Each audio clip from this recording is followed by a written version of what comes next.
Anicius Olybrius was Western Roman emperor from April or May 472 to his death. He was in reality a puppet ruler, put on the throne by the Roman general of Germanic descent Ricimer, and was mainly interested in religion, while the actual power was held by Ricimer and his nephew Gundobad. Biography, family and early career. Olybrius was born in Rome, in the ancient and powerful gens Anicia, of Italian descent.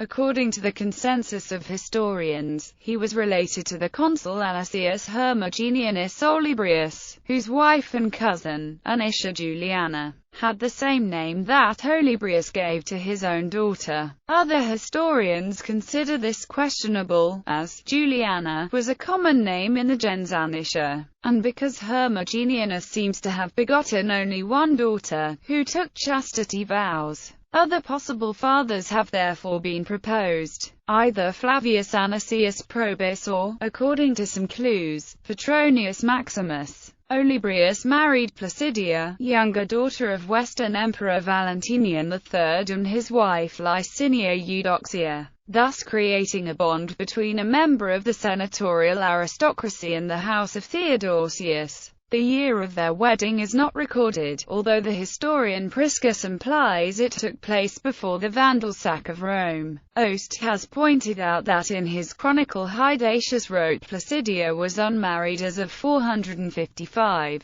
Stephen Mühlberger points out that many of the events in the chronicle of Hydacius are based on hearsay, that problems with his chronology resulted from delays and distortions in the best information to which he had access, and thus the evidence from Hydacius is not as decisive as Ost believed. Regardless, the powerful Magister Militius had forced Valentinian to betroth Placidia to his own son Gaudentius, so Olybrius could not have married her before Aetius' death. Aetius' death came the 21st of September 454, when the Emperor Valentinian provoked a quarrel with him that ended with the emperor killing Aetius with his own sword. The following year, Valentinian was killed by some soldiers who had served under Aetius, probably instigated by the patricius Petronius Maximus, who succeeded to the throne. Petronius, who was a high-ranking imperial officer and a member of a family belonging to the senatorial aristocracy, married Empress Licinia Eudoxia, widow of Valentinian. He also elevated his own son Palladius to the rank of Caesar and had him marry to Eudocia, elder daughter of Valentinian. According to those historians who believe that Olybrius was Petronius' son, it was in 455 that Olybrius married Placidia, between April 17,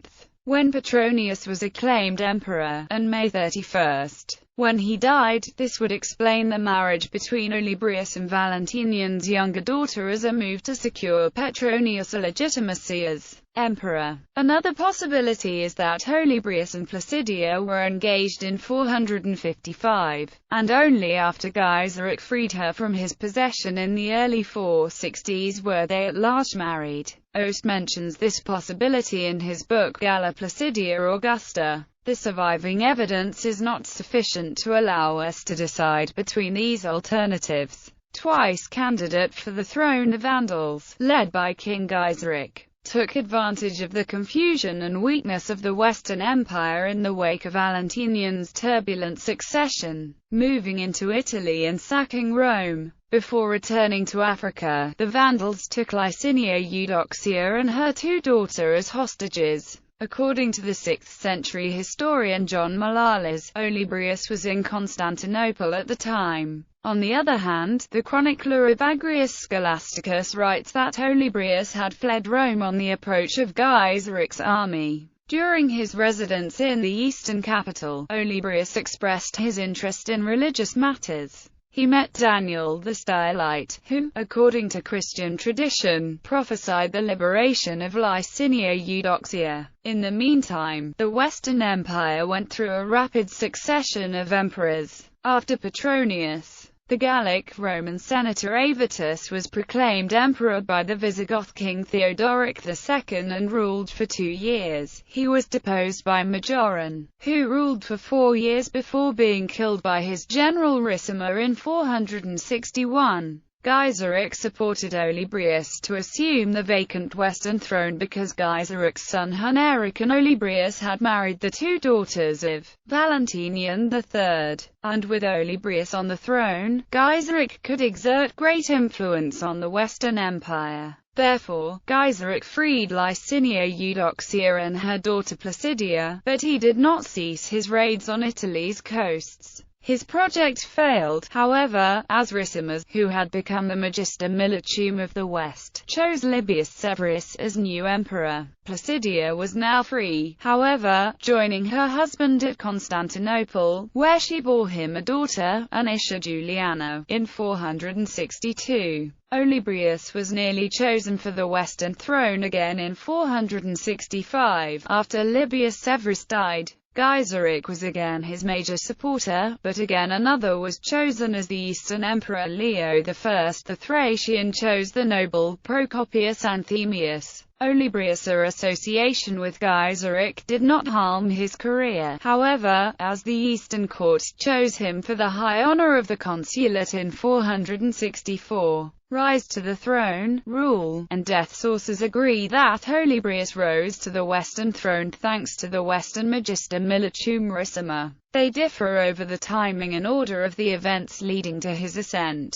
In the version provided by John Malalas, and championed by J.B. Berry, Olybrius was sent to Italy in 472 by the Eastern Emperor, Leo I the Thracian, ostensibly to mediate between Ricimer and the Western Emperor, Anthemius, whom Ricimer had trapped in a siege of Rome. Once he had accomplished this, Olybrius would then continue to Carthage and offer a peace treaty to Gaiseric. Leo suspected that Olybrius favored the Vandal king, however, and would secretly take his side and betray the suspicious emperor. Leo had Olybrius followed by another envoy bearing a letter for Anthemius stating, "I have removed Aspar and Ardaburius from this world, so that no one who might oppose me would survive. But you also must kill your son-in-law Ricimer, lest there be anyone who might betray you. Moreover, I also have sent the patrician Olybrius to you. I wish you to kill him, so that you might reign, ruling rather than serving others."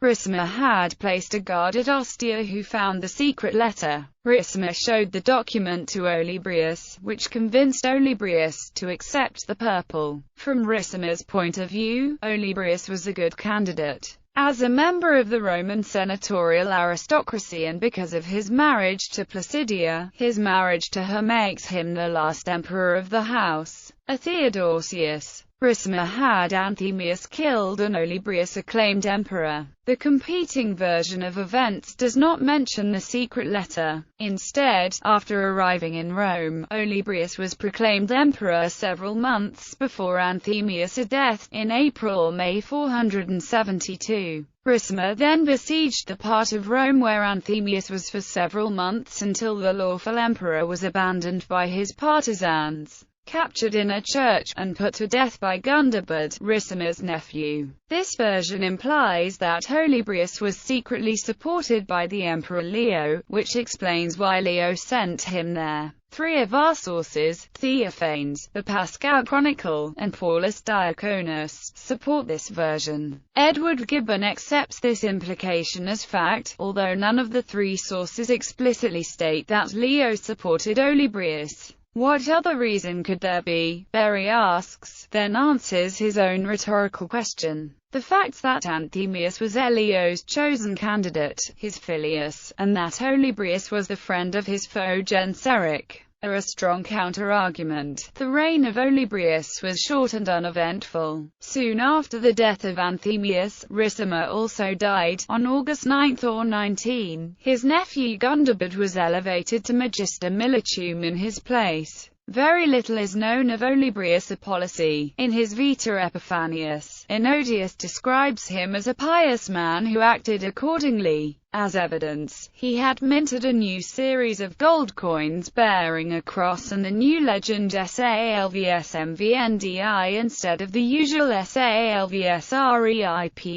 REIPVBLICAE. It is also noteworthy that Olybrius is depicted on his coins without helm and spear, common symbols on his predecessors' coinage. suggesting he had little interest in military matters. Olybrius died of dropsy after only 7 months of rule. The sources do not agree on the day of his death, reporting either October 22 or November 2. Olybrius in culture. Olybrius had a palace in the 10th region of Constantinople at one end of the Messa, the main street, along the Constantiniani. Olybrius also restored, at his own expense, the nearby church of St. Euphemia, a famous church that had been chosen by Pulcheria, sister of Theodosius II, for the Council of Chalcedon in 451. This choice was a sign of the bond between Olybrius, a Roman senator, with the imperial house of Theodosius. In 1707, Apostolo Zeno and Pietro Pariotti wrote a libretto entitled Flavio Anicio Olibrio. The story told in the opera is quite different from the real one, despite the fact that Zeno claimed to use several historical sources. Ricimer captures Rome, frees his sister Theodelinda and enslaves Placidia, daughter of Valentinian III. A little later,